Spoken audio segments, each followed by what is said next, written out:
Hablemos, Lore, de esta situación en la que se vio la fiscal de la Nación, Patricia Benavides. Ayer acompañamos todos, vimos el estreno del documental, un programa especial de Latina Noticias que recordaba lo que fue el golpe de Estado de Pedro Castillo, 7/12, la caída, era el título del documental.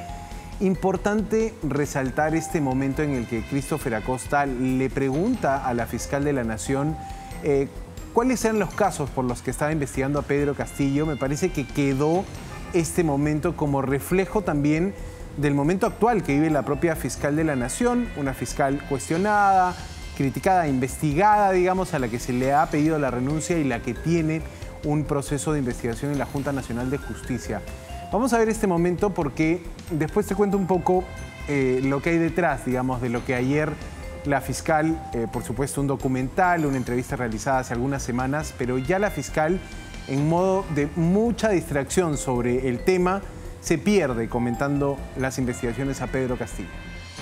¿Cuáles son esas investigaciones que previas a la ruptura del orden democrático ya le tenía la Fiscalía abiertas? Teníamos varias investigaciones, yo por reserva de los casos no le puedo detallar, pero sí teníamos, ya que es lo que en conocimiento públicamente, ¿no?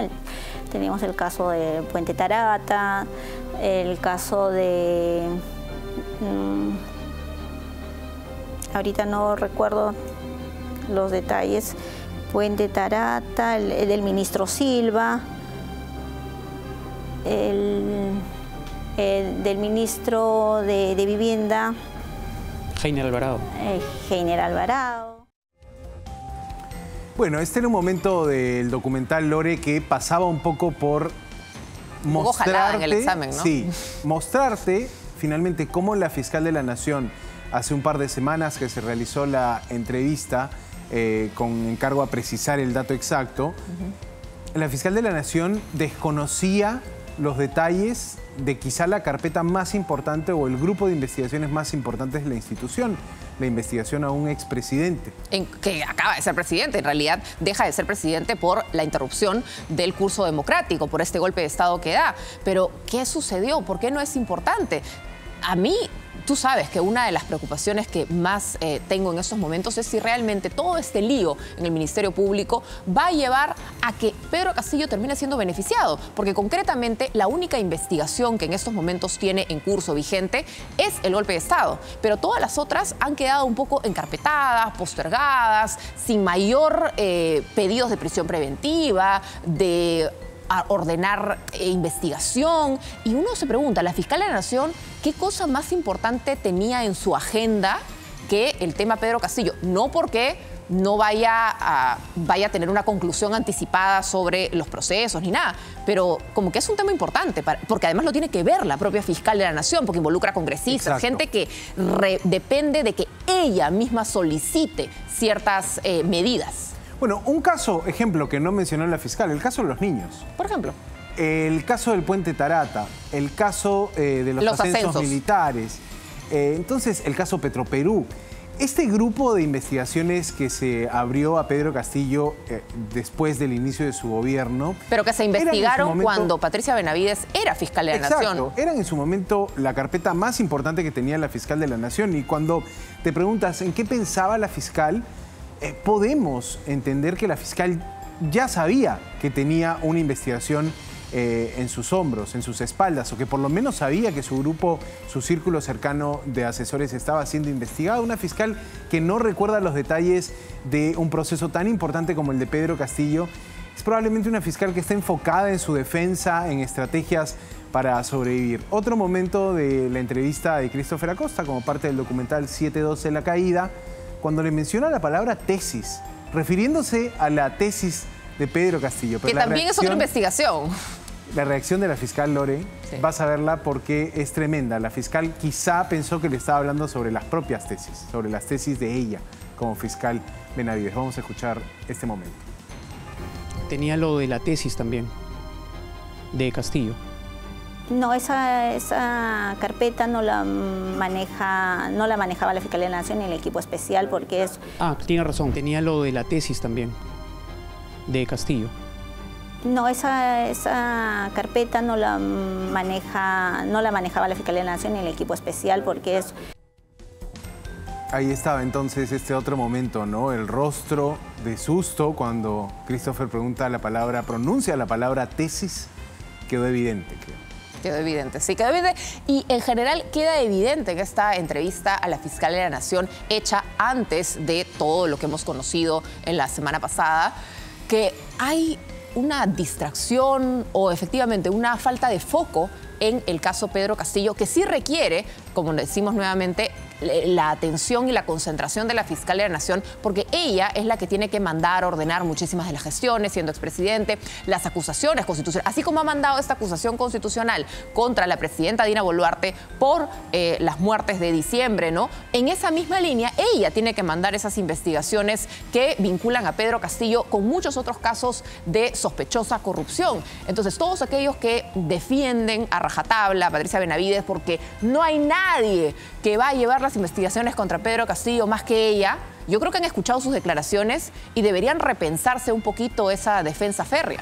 Tal cual. Vamos a recordar en breve otros momentos del documental 7/12 La Caída, a propósito del año que se va a cumplir después del golpe de Estado de Pedro Castillo, pero antes hablemos precisamente del expresidente, que está pidiendo su liberación ante el Tribunal Constitucional.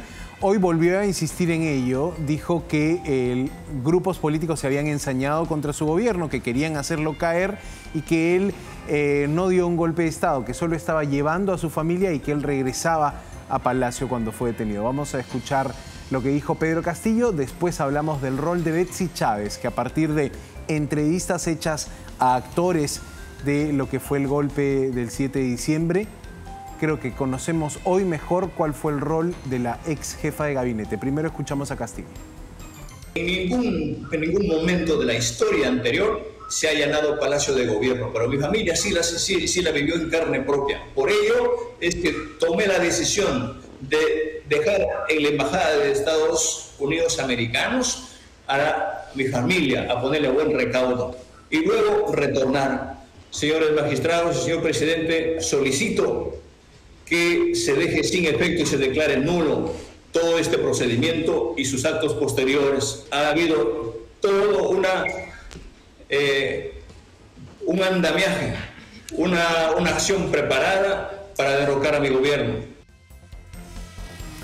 El expresidente Castillo también se alinea a lo que fue la defensa internacional que hicieron dos abogados argentinos de su caso, volviendo a expresar de que ese momento en el que da el discurso, un mensaje a la nación donde dispone el cierre del Congreso, era un acto inejecutable, dice, ¿no? No se podía realizar el golpe, por eso señala él ser inocente y pide su libertad. Después tomó la palabra su abogado también allí ante los magistrados del TC, que van a ver si le dan este beneficio o no, ¿no? Claro, o sea, Pedro Castillo siempre quiere reescribir la historia, es decir, que solamente dio un mensaje a la nación como para contar algo, pues, ¿no? Que quería hablarle a todos los peruanos, anunciando además detenciones, ordenando, porque él estaba ordenando. Él es el jefe supremo de las Fuerzas Armadas y Policiales. Él sabe que tiene esa potestad cuando la asumió y ordenaba detenciones, el cierre del Congreso, que se desplieguen las Fuerzas Armadas y Policiales. O sea, sí había todo un andamiaje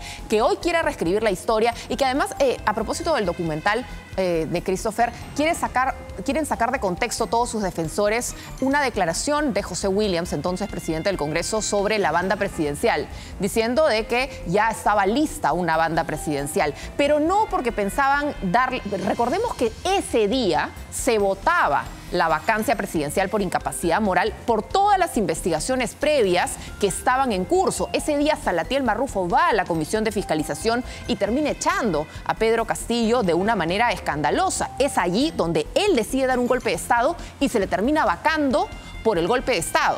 Pero en realidad la banda se había hecho porque ese día había una votación y no puede haber vacío en la presidencia y necesitas ponerle la banda en este caso a Dina Boluarte, inmediatamente se daba o no la vacancia. Muchas veces se hacen fajines, se hacen bandas, hay una historia contada alrededor de las bandas presidenciales.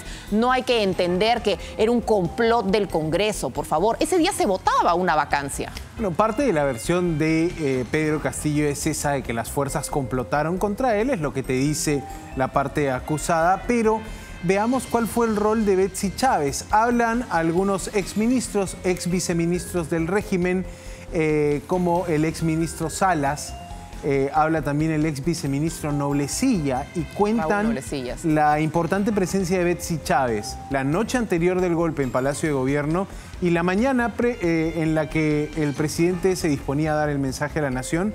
Después Aníbal Torres dice que Pedro Castillo le comentó: no tenía los votos en el Congreso, era inminente mi vacancia, en modo en el que de alguna manera con ese comentario justificaba lo que acababa de decirle al país, ¿no? Que disponía... Era mi única opción, sí.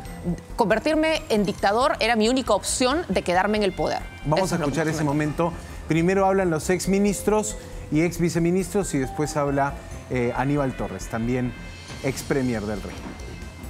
Ese día 7 de diciembre, temprano, yo no reviso el WhatsApp, ¿no es cierto? Había un mensaje para todos los ministros acercarse en horas de la mañana a Palacio de Gobierno. ¿Quién lo envía? Betsy Chávez.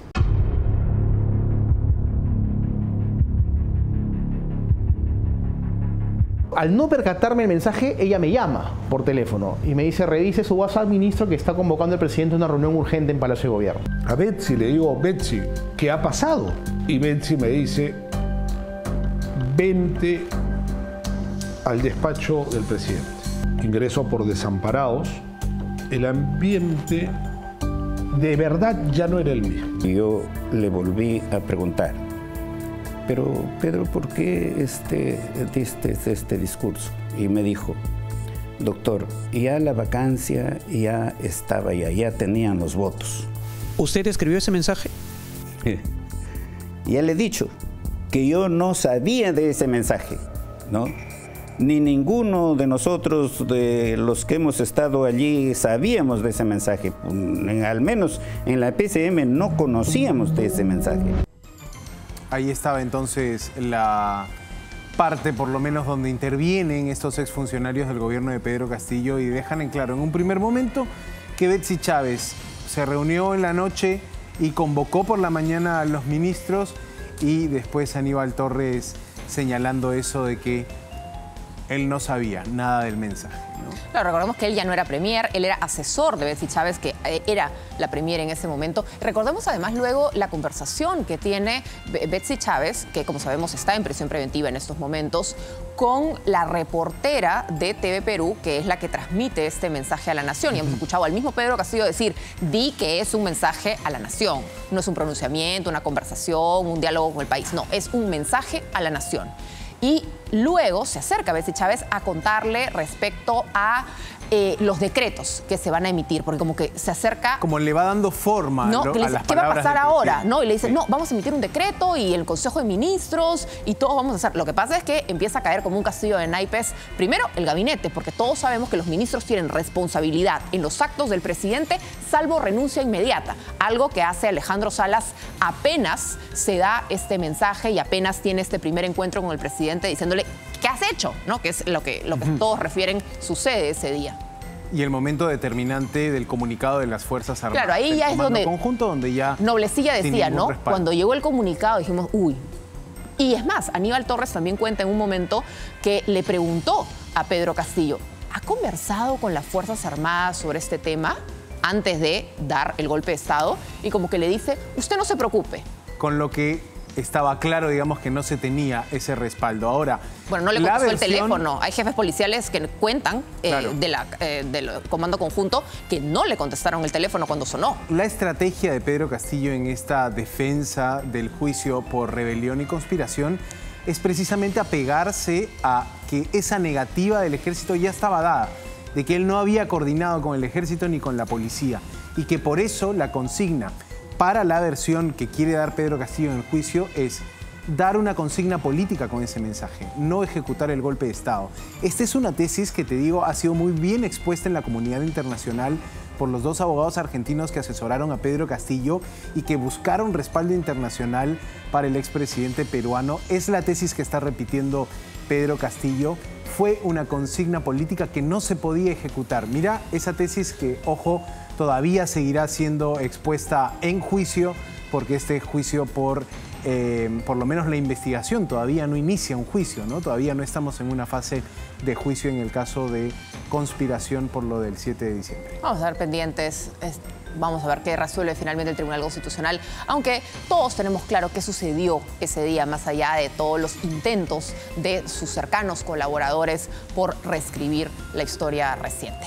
Correcto, Lore. Yo los espero a las 7 de la noche, sí, en el Buenas Nuevas, Malas Nuevas, siempre en las redes sociales de Latina. Ahí los veo.